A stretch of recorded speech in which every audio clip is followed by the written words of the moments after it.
বিসমিল্লাহির রহমানির রহিম। রসায়ন তৃতীয় অধ্যায়, আপেক্ষিক পারমাণবিক ভর কি এবং আপেক্ষিক পারমাণবিক ভরের একক নেই কেন, এবং একটি অ্যালুমিনিয়াম পরমাণুর ভর নির্ণয়। এই তিনটা প্রশ্ন বারবার পরীক্ষায় আসে। আমি তোমাকে খুবই সুন্দর করে সলিউশন করে দিচ্ছি, ইনশাল্লাহ পরীক্ষায় আসলে তুমি পারবে। প্রথম প্রশ্ন হলো, আপেক্ষিক পারমাণবিক ভর কাকে বলা হয়? আসলে আপেক্ষিক পারমাণবিক ভর হচ্ছে একটা তুলনামূলক ভর। তার মানে কোনো মোলের একটি পরমাণুর ভরকে কার্বন 12 আইসোটোপ পরমাণুর একটি পরমাণুর ভরের 1/12 ভাগের 1 ভাগ দ্বারা ভাগ করলে বা অনুপাত করলে যে ফলাফল পাওয়া যায় তাকে আপেক্ষিক পারমাণবিক ভর বলা হয়ে থাকে। আমি একটু পড়ে শোনাচ্ছি। আপেক্ষিক পারমাণবিক ভর হলো কোনো মোলের পরমাণু তুলনামূলক ভর, অর্থাৎ কোনো মোলের একটি পরমাণুর ভর কার্বন 12 আইসোটোপ এর একটি পরমাণুর ভরের 1/12 ভাগ অংশের তুলনায় কত গুণ ভারী সেই সংখ্যাকে ওই মোলের আপেক্ষিক পারমাণবিক ভর বলা হয়। এটা হলো স্পেসিক্যালি সংজ্ঞা। তুমি ভালো করে ভিডিওটা দেখে এটা লিখে রাখবে, তারপর বারবার পড়ে চর্চা করবে। সুতরাং আপেক্ষিক পারমাণবিক ভরকে আমরা গাণিতিকভাবে যদি লিখি, তাহলে আমরা লিখতে পারবো মোলের একটি পরমাণুর ভর ডিভাইডেড বাই কার্বন 12 পরমাণুর একটি পরমাণুর ভরের 1/12 ভাগের 1 অংশ।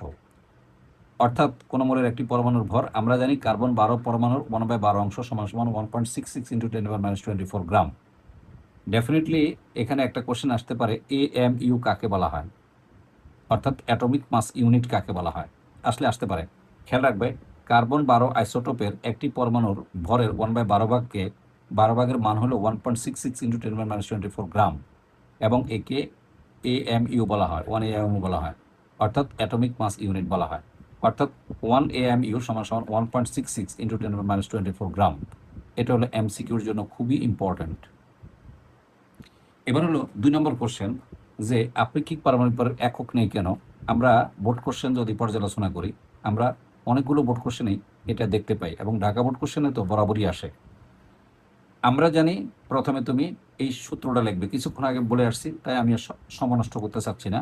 এই যে আমরা এই সূত্রটা লিখবো, এই যে কোনো মোলের আপেক্ষিক ভর ওই মোলের একটি পরমাণু ভর ডিভাইডেড বাই কার্বন 12 আইসোটোপের এক পরমাণুর ভরের 1/12 অংশ।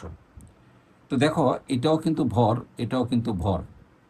আমরা জানি এক জাতীয় রাশির যদি ভাগফল হয় বা অনুপাত হয়, তাহলে তার কোনো একক থাকে না, কারণ উপরে ভরের একক আর নিচের ভরের একক কাটাকাটি যায়।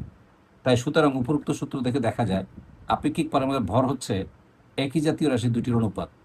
অর্থাৎ আপেক্ষিক পারমাণবিক ভর একটি আনুপাতিক সংখ্যা, যা দ্বারা তুলনামূলক ভরকে বা পারমাণবিক ভরকে বোঝায়।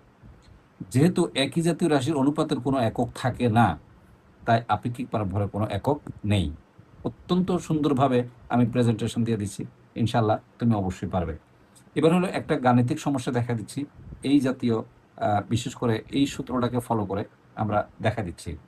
তো দেখো, একটা প্রশ্ন দেওয়া আছে যে যে একটা অ্যালুমিনিয়ামের পরমাণু ভর দেওয়া থাকবে, এইটা প্রশ্নে দেওয়া থাকবে।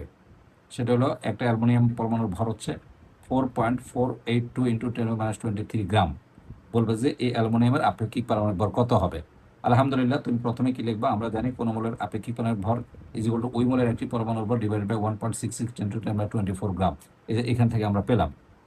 এখন দেখো, এই যে একটি পরমাণুর ভর, যেহেতু আমি অ্যালুমিনিয়ামের কথা বলছি, তাহলে এই জায়গার মধ্যে কি আসবে বলতো, 4.482 × 10⁻23। এ দেখো 4.482 × 10⁻23 গ্রাম, এই যে ডিভাইডেড বাই 1.66 × 10⁻24 গ্রাম, এই যে 24 গ্রাম। আমরা যদি এটা দিয়ে ভাগ করি তাহলে 27 আসে। তাহলে ডেফিনেটলি অ্যালুমিনিয়ামের আপেক্ষিক পারমাণবিক ভর 27। আশা করি তুমি এখন প্রশ্ন উত্তর দিতে পারবে, এবং এই 3টে কোশ্চেন থেকে যদি বোর্ডে প্রশ্ন হয়, টেস্টে বা প্রি টেস্টে প্রশ্ন হয়, তুমি উত্তর দিতে পারবে। খুব শর্টকাট করে আমরা ক্লাসগুলো নিচ্ছি। এর লেকচার 2। আশা করি পরবর্তী লেকচারে আরও কিছু ক্লাস আসতেছে অধ্যায় 3-এর উপরে, তুমি সে ক্লাসগুলো করে নেবে। ক্লাসটা কেমন লাগলো জানাবে। কোনো সমস্যা যদি হয় তুমি কমেন্টস করবে, ইনশাল্লাহ আমি তোমার পাশে থাকবো। অনেক ধন্যবাদ।